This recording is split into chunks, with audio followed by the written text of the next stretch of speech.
Good afternoon. Feels so good to say good afternoon and not good evening, right? Welcome to this week's coaching gem, Deanna's coaching gem. Hi, I am Deanna, the Kept Wife Strategist, and my weekly live broadcast here is where we're going to discuss a myriad of topics on love and relationships. This is my first episode back since my summer sabbatical, right? My kids were out of school and I was really just focused on giving them more love and attention. So now that I'm back, I wanted to tell you a couple of things that are going to be changing so you won't be too shocked, okay? First of all, you notice the time difference. So I will be going live every week, Monday, 1 p.m. Central Standard Time. No more late night lives at 9 p.m. Okay, number two, the subject matter on these weekly lives is going to be more general, like for the general public. This is kind of like my community service, right? It is for everyone. So it's not geared towards my particular clients. That is for Wednesday, My Sounds About Wife. And that is my new show that's going to be every Wednesday at 1 p.m. Central Standard Time. And number three, the format. The format is slightly changing. So I'm going to continue to give my intention, tell you what I'm not doing so you have clarity. But I'm also just going to change it around a little bit so it's a bit more of an open discussion. And I'm going to be sharing information with you, letting you know what to consider, and then giving you some questions to ask yourself so you can personalize the lessons for yourself and really make sure you get the most out of them. And of course, I'll leave you with my weekly coaching gem, which is my perspective, my advice to you based on the topic. So today's topic, do rings matter? So should your relationship coach be married, right? Now, my intention for today is this discussion is going to aim to equip you with the knowledge to make an informed choice when you are deciding on a relationship coach. Okay, we're going to explore like why selecting a coach who is married might significantly enhance your pursuit of a relationship happiness and ultimately the goal of getting married if that's what you want. So let me see. Hey, Toya, I see you're checking in. How you doing, honey? Hi. So I've told you like what my intention is, right? I want to give you share some information with you and give you some information to help you maybe shift your perspective and things to consider when you are choosing a relationship coach, right? So let's be clear about what I'm not doing. Okay, what I'm not doing, I'm not naming names of coaches who are not married. I'm not here to call anybody out or anything like that. This is merely to help you be informed and give you things to consider. It is not to downplay anybody else's business or downplay any other woman in this space. I am here to support everyone that is lovingly helping, okay? It's definitely not about stopping anyone else's business or in some cases hustle. I'm not here to do that, okay? So how did I even get to this? Oh, my honey's here. Hi, baby. I didn't know you were going to be able to watch. Hi. So how did we even get to this conversation? We got here because I was just thinking back, right? For those of you who may not know, you may be new to the channel. I was married before and I've been coaching for over a decade, right? So I was a coach in that marriage. And when we began to really go through difficulties in our marriage, I stopped taking marital clients, right? I still had my regular clients who were just there for life coaching and general coaching. I still help them, but the marital coaching, and I stopped doing premarital. That was my choice. No one told me I should do it. I didn't have anything go wrong with any of my clients. As a matter of fact, it was a difficult decision to make because my clients were doing well. Okay. My clients were getting married. They were happy. It was fine. No one could even tell what was going on with me. But my own integrity about it was like, wait a minute. I know what I talk about. I know what I promote. I am going to sit myself down until I have this all together, right? And thinking back even further than that, my official certification is in premarital preparation through Prepare Enrich. I specifically wanted to help couples prepare for marriage. That is how I started. That's why I started with that certification. And I was not married at the time.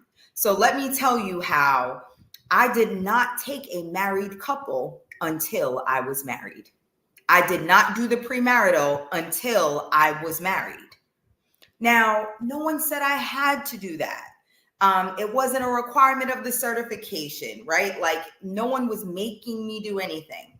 But out of my own integrity, I'm like, wait a minute. I need to be able to walk this walk. I need to be able to give advice with full confidence because I know the results of it. I know what can happen when you apply it. Now, that is my own integrity. But thinking back on that, and as I'm reflecting, I'm seeing so many different coaches that they don't have what it is they're coaching people to have.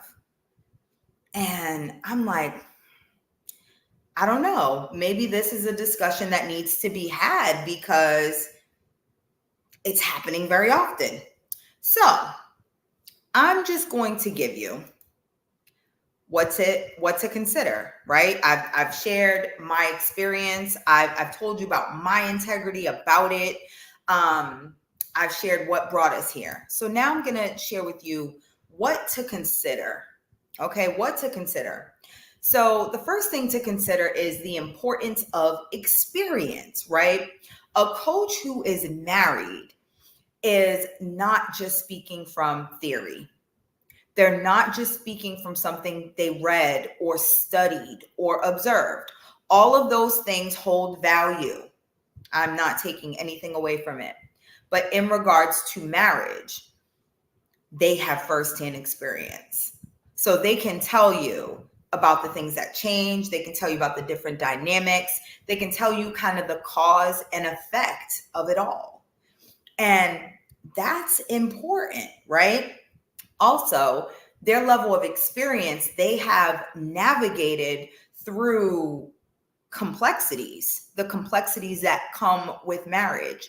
So the difference between like marital coaching and maybe just regular life coaching is in marital coaching, certain things that have happened, like the cause and effect, they only exist in marriage, right? You can think about other relationships and you can say that they are similar and you can try to draw the comparisons, but I promise you, it's not the same.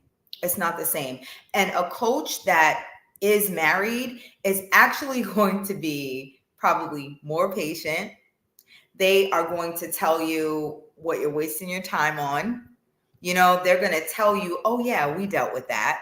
And it's going to make you feel so much better because it can feel very isolating, especially when you're first married and you're trying to figure it out and little things are coming up and they're throwing you off and you don't know, like, if you're just going crazy or you don't understand. A married coach is going to say, oh yeah, we did that too.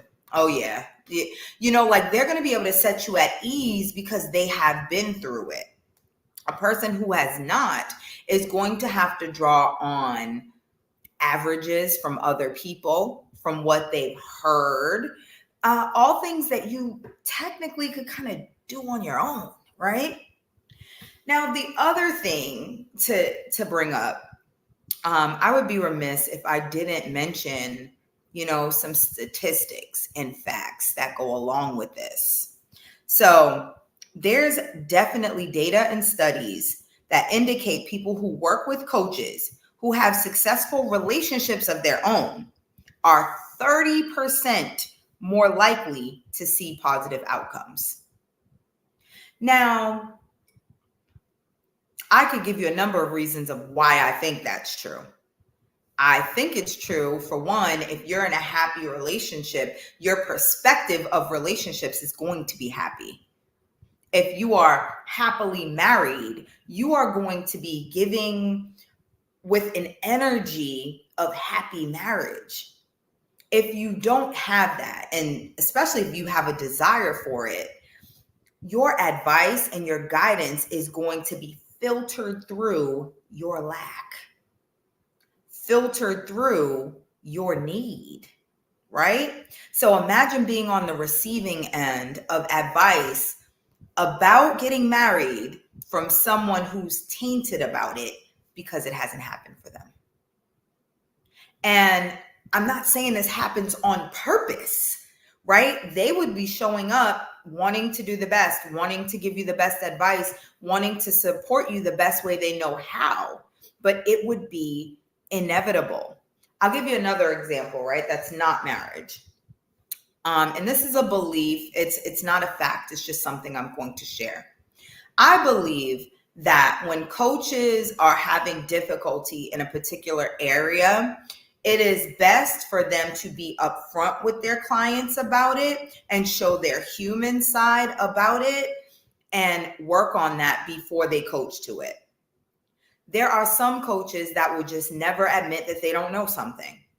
They will never tell their clients, oh, that's beyond my scope. I'm not equipped to help you through that. Hey, maybe you should get a trauma coach or whatever it is. My specific example is like co-parenting. I get questions about co-parenting and that process and all of those things.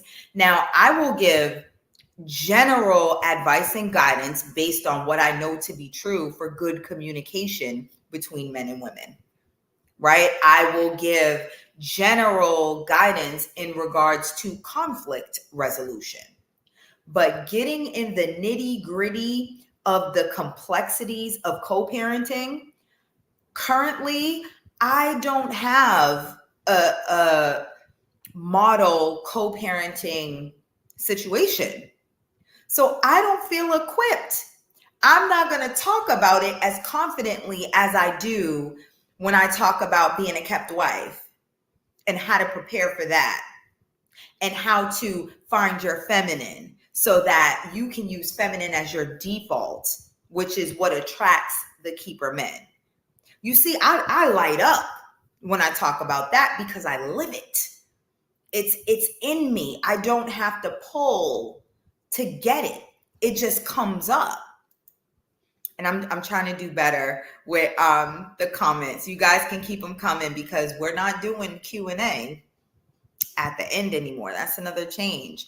My Q&A is exclusively for my Facebook subscribers. So once we're done with the discussion, if you're interested, you can subscribe to my Facebook channel, Destination Deanna channel page. And I'll be doing my exclusive live after show where we do the Q&A there. But feel free to comment while we're talking. You can comment, chime in, let me know from there. But yeah, like you see how I light up when I talk about that because it's what I live. In the areas that I'm not living, I'm not having that lived experience. It's not going to flow like that. It's not going to flow like that. It's going to be more general, generic. I'm probably going to point you to different resources and things like that.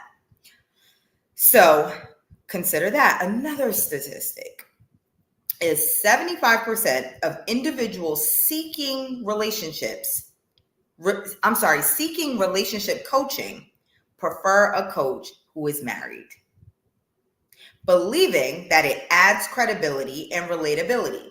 Now, this was from a poll that was done, research that was done, but I myself did the same poll on my Instagram just to see, and the numbers were the same. It was 75%.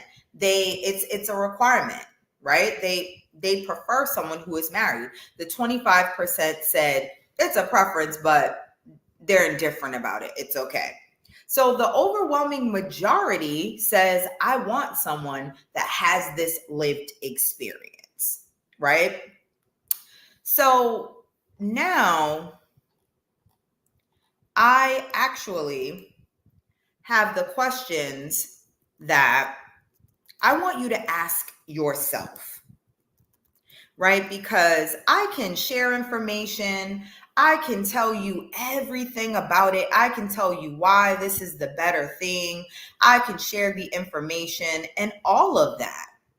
However, it's only going to matter if you can take a look at yourself. Look at what matters to you, what you value, what would be helpful to you on the process, during the process. So I have 3 questions for you to consider, like to ask yourself. Have you considered how a coach's marital status might influence their advice and strategies? Have you considered how a coach's marital status might influence their advice and strategies? This goes back to what I was saying. If a person is happily married, they're going to have lots of jewels and tips and gems about happiness, romance, intimacy, communication. They're going to have all of that because they're in a happy marriage. So obviously they've probably been through some things. They got lots of tools in their toolkit, right? If a person is not in a happy situation, they're going to try their best to help you, but they're going to be filtering it through their experience. Okay. The second question to ask yourself: what value do you place on a coach's personal experience when it comes to relationship guidance? So again, maybe it's not that they need to be married. Maybe it's that they need to have been coaching for at least 5 years. Maybe it's that they need to have a master's degree. Maybe it's that they need to have written a book. I don't know, whatever it is, but you need to consider what you value. This is how you're going to be able to choose the right coach for you. What do you value? Do you value that they have children? Do you value that they love to travel? Do you value that they read a lot of books? What do you value, right? And then the third question: do you think it's important for a coach to have first-hand experience in the type of relationship you're striving for? So this isn't just, are they married, right? This could be, hey, you are a divorcee and you're going to be remarrying. Do you need your coach to have experience in second marriages? Throw my hat in the ring. Do you need that? Do you already have children and you're going to be blending families? So you would like a coach that has firsthand experience in blending families, right? Are you extremely religious and you do not believe in premarital sex or anything like that, and you need a coach that has lived that experience? So when you're talking about your difficulties and things like that, they can relate firsthand experience. So those are the 3 questions. Have you considered how a coach's marital status might influence their advice and strategies? What value do you place on a coach's personal experience when it comes to relationship guidance? And do you think it's important for a coach to have firsthand experience in the type of relationship you're striving for? Very important. Oh, I think that's Fanny. Hey, Fanny. Very, very important. I didn't need a relationship coach. I mean, not saying that that's bad. I want y'all to need me. I didn't need one. I needed coaches for lots of other things, though. And in every area that I've ever had a coach, they had to have the lived experience. And I'm not saying they had to be perfect, right? So my money and mindset coach, right, who is my main mentor, Tasha Chen, She was a successful, was like she's not still. She is a successful business owner. But when I first got word of her, learned of her, I observed, oh, she liked to travel. She's Jamaican. I think I'm Jamaican in my mind. So right there, I'm like, okay, cool. She had a son and a daughter. So I'm like, okay, cool. She gets that. She had been divorced and was remarrying. I'm like, okay, cool. Like she was checking all my boxes like, oh, she's my person. She knows all of the things I've been through. And then when she, shared things about like her money mindset and things she had been through, I'm like, oh, she gets me. She understands. I can follow her. She's been through lots of the same things as me. And where she is where I want to go. I can follow her. So my coaching gem, right? This is what I want you to take from this experience. When selecting a relationship coach, please prioritize those who have successfully navigated the journey that you're on. So if that's marriage, I would say a married coach. If you have a particular type of marriage you want to have, you might want to get a coach that knows how to navigate that particular type, right? Their personal experience can offer invaluable insights and practical advice tailored to achieving lasting happiness, and in this case, a fulfilling marriage, right? So consider that, please. When selecting a relationship coach, you want to prioritize them having successfully navigated the journey that you're on. So that's been our discussion today on, does the ring matter? Does it matter? Should your relationship coach be married? I hope that I've given you something to consider, to think about. If you would like to join me and all of my subbies for the Q&A, please go to Facebook, Destination Deanna, and hit the little subscribe button. It is only 99 cents a month. I go live in there exclusively. I do exclusive posts for them and I call them out. And I would love to see you all tuning in on Wednesday for my new show, Sounds About Wife. Now, that show is specifically catering to my aspiring kepties. So if you are looking to be a kept wife and you want to prepare for that journey and attracting your keeper husband, Sounds About Wife is the show that you need to tune into, because that's all we're talking about. Okay? So thank you so much for tuning in. Remember that God is love. We are of God. So attracting love should be easy, especially when you have me as your guide. And if you want to be a kept wife, you need to be a prepared woman, right? So come to the Kept Wife Strategist. All right. See you later.